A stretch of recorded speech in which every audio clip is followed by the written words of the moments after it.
एक कहानी है उस एक सीरीज की जिसने संपूर्ण भारत के दामन में एक ऐसा दाग लगाया था जो ना तो कभी धुल सकता है और ना ही कभी धुलने वाला है। ऑस्ट्रेलिया के खिलाफ पहले टेस्ट की दूसरी पारी में टीम इंडिया सिर्फ 39 रनों पर ही सिमट गई है। Australia where India have got all out for 36 runs in the second innings. This is India's lowest total ever in Test history.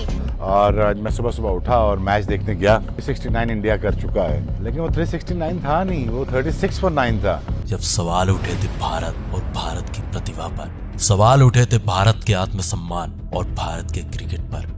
दरअसल ये कहानी शुरू होती है साल 2018-19 के बॉर्डर गवास्कर सीरीज से, जब इंडियन टीम ने पहली बार कंगारुओं की धरती में अपना परचम लहराया था। लेकिन इस जीत पर इस दुनिया को बिलीव नहीं था और ऐसे ही हालात में कहा जाता है कि इंडियन टीम ने ऑस्ट्रेलिया की बी टीम को हराया है। टीम इंडिया पर एक कलंक लगाया जाता है, एक कलंक लगाया जाता है कि भारतीय टीम ने ऑस्ट्रेलिया की अनुभवहीन टीम को हराया है, कंगारुओं की एक ऐसी फौज को हराया है जिसमें उसके प्रमुख सेनापति स्टीव स्मिथ और डेविड वार्नर नहीं थे। Series win against Australia revolved around the absence of Steve Smith and David Warner. Yes, there was no Smith, there was no Warner. लेकिन अब वक्त बदल चुका था, अब स्टीव स्मिथ भी थे और डेविड वार्नर भी थे। इन दोनों की उपस्थिति से कंगारू अपनी सरजमी में और खूंखार हो चुके थे। ऐसे हालात में विराट एंड कंपनी के पास यही सही मौका था कंगारुओं के घमंड को तोड़ने का और अपने स्वरूप, अपने साम्राज्य का विस्तार करने का। क्रिकेट की दुनिया में भारत के आधिपत्य के स्वरूप को देखकर संपूर्ण विश्व क्रिकेट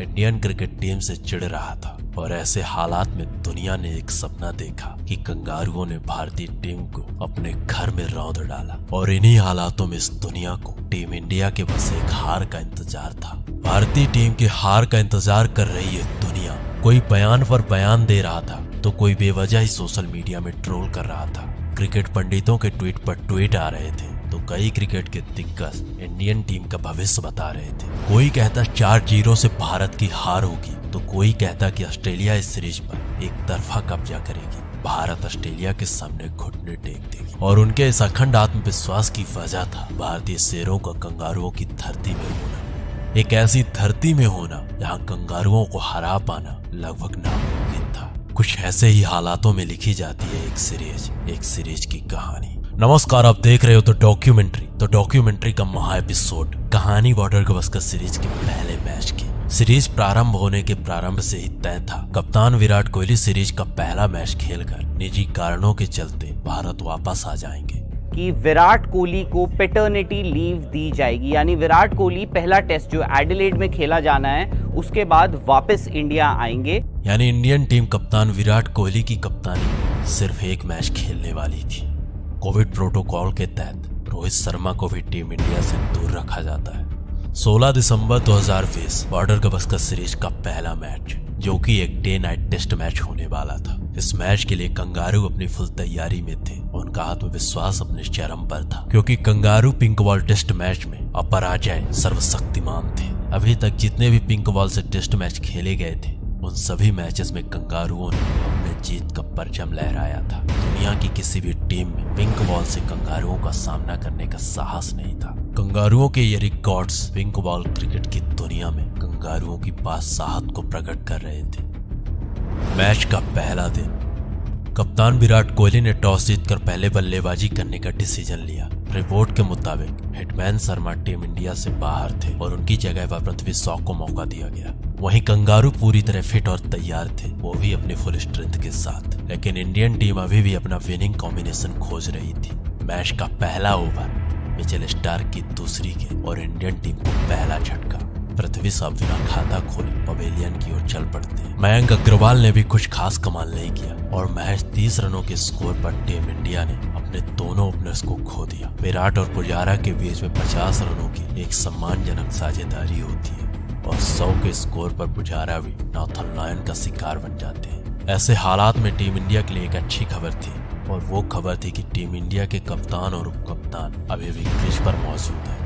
दोनों ने चौथे विकेट के लिए 88 रन जोड़ डाले और जब टीम इंडिया का स्कोर 188 रन था तो कप्तान और उप कप्तान की एक गलत फहमी का शिकार खुद कप्तान विराट कोहली हो जाते हैं, जो 74 रन बनाकर रन आउट हो जाते हैं। अब टीम इंडिया का स्कोर 188 रनों पर 4 विकेट था, सारा दारोमदारू कप्तान अजिंक्य रहाणे पर था, लेकिन रहाणे भी कुछ खास कमाल ना कर सके और 196 के स्कोर पर रहाणे भी स्टार्क का शिकार बन जाते हैं। रहाणे के आउट होने के बाद टीम इंडिया मैच 48 रन ढूंढ पाती है और अपने 5 विकेट खो देती है। देखते ही देखते पूरी टीम इंडिया 244 के स्कोर पर ऑल आउट हो चुकी थी। टीम इंडिया के बैटिंग ऑर्डर का इस तरह कोलैप्स होना कंगारुओं के प्रबल गेंदबाजी को प्रकट कर रहा था। अब बारी थी कंगारू धरती में कंगारुओं की।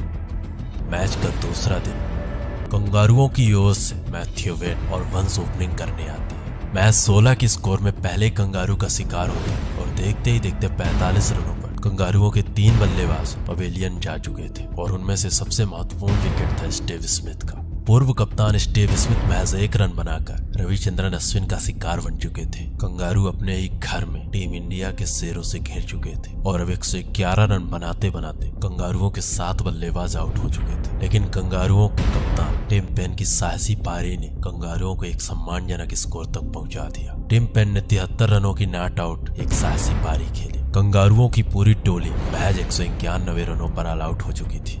कंगारू अपनी धरती में 12 से 53 रन पीछे थे। रविचंद्रन अश्विन ने कंगारुओं के 4 बल्लेबाजों का शिकार किया था। जसप्रीत बुमराह और उमेश यादव ने मिलकर 5 बल्लेबाजों का शिकार किया था। कंगारुओं की पोल एक बार फिर से खुल चुकी थी। कंगारू अपने ही धरती में अपने ही लोगों के बीच शर्मिंदगी महसूस कर रहे थे। अब भारत के पास 53 रनों की बढ़त थी, लेकिन उस दिन इतिहास को कुछ और मंजूर था। कुछ ऐसा मंजूर था जो ना तो कभी इतिहास में हुआ था और ना ही कभी होने वाला था, जिसकी गवाही स्वयं इतिहास देने वाला था, जिसका साक्षी स्वयं इतिहास था, जिसकी ना तो किसी को उम्मीद थी और जिसकी उम्मीद ना तो कोई करने वाला था। जो टीम सुबह 244 ऑल आउट हो गई थी, आज 53 रन की लीड ले चुकी है।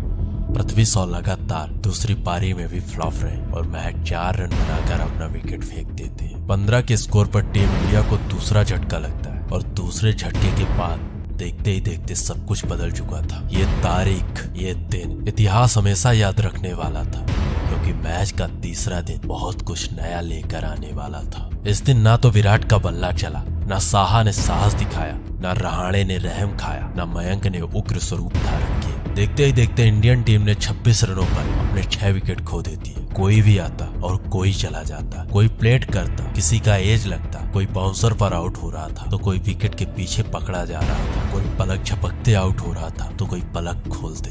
टीम इंडिया का कोई भी बल्लेबाज दहाई का आंकड़ा नहीं टच कर पाया था। पुजारा की दीवार खोखली हो चुकी थी। विराट से विश्वास उठ चुका था। रहाणे में रहम नहीं था। क्रिकेट की धरती में उस दिन सरेआम इंडियन क्रिकेट शर्मसार हो रहा था। पिछले 2 दिनों की मेहनत 2 घंटे में खत्म हो रही थी। कंगारुओं का ये पलटवार टीम इंडिया के लिए असाधारण था। देखते ही देखते पिछले 2 दिनों की कहानी पूरी तरह बदल चुकी थी। जिस मैच में टीम इंडिया हावी थी, उसी टीम इंडिया पर वो कंगारू हावी हो चुके थे। पिछले 48 घंटों की कहानी 36 ऑल आउट का कलंक बन जाती। तो आज तो आपने जो एक नया रिकॉर्ड बना दिया है कि सबसे खराब परफॉर्म करने का। हिंदुस्तान को फैंटी पड़ी है और ठीक ठाक किस्म की फैंटी पड़ी है। आज जो है इंडिया 36 पे ऑल टीम आउट होगी। इस स्कोर तो हमारे घर के नौकर से ज्यादा स्कोर बना लेते। इंडिया वालों हम चंगे रह गए हो। पूरी टीम पे भी लानत, मोदी के मुंह पे ज्यादा लानत है। रोना तो बनता नहीं है, बट नो इशू, ले लो tissue. Shame for all Indian play. Australia को ऑस्ट्रेलिया में 89 रनों का लक्ष्य मिलता है, जिसे ऑस्ट्रेलिया महज 2 विकेट खोकर हासिल कर लेती है। लेकिन 36 ऑल आउट दुनिया के लिए एक मजाक बन चुका था। लाखों की संख्या में मीम बन रहे थे। दुनिया हर जगह से इंडियन टीम को ट्रोल कर रही थी। टीम इंडिया की इस परफॉर्मेंस पर सवाल उठ रहे थे। कुछ ऐसे ही हालात में लिखी जाती है टीम इंडिया के पलटवार की कहानी। एक ऐसी कहानी जिसने विश्व क्रिकेट के सामने टीम इंडिया का सब कुछ बदल के रख दिया। अगर आप हमारी आवाज में टीम इंडिया के उस पलटवार की कहानी सुनना चाहते हो तो नीचे कमेंट बॉक्स पर यस लिख कर जाइएगा। हम जरूर लेकर आएंगे अपनी आवाज, अपने अंदाज में टीम इंडिया के पलटवार की पूरी कहानी। मिलते हैं किसी और दिन एक नए एपिसोड के साथ। तब तक सुनते रहिए द डॉक्यूमेंट्री, हमारी आवाज हमारे अंदाज में।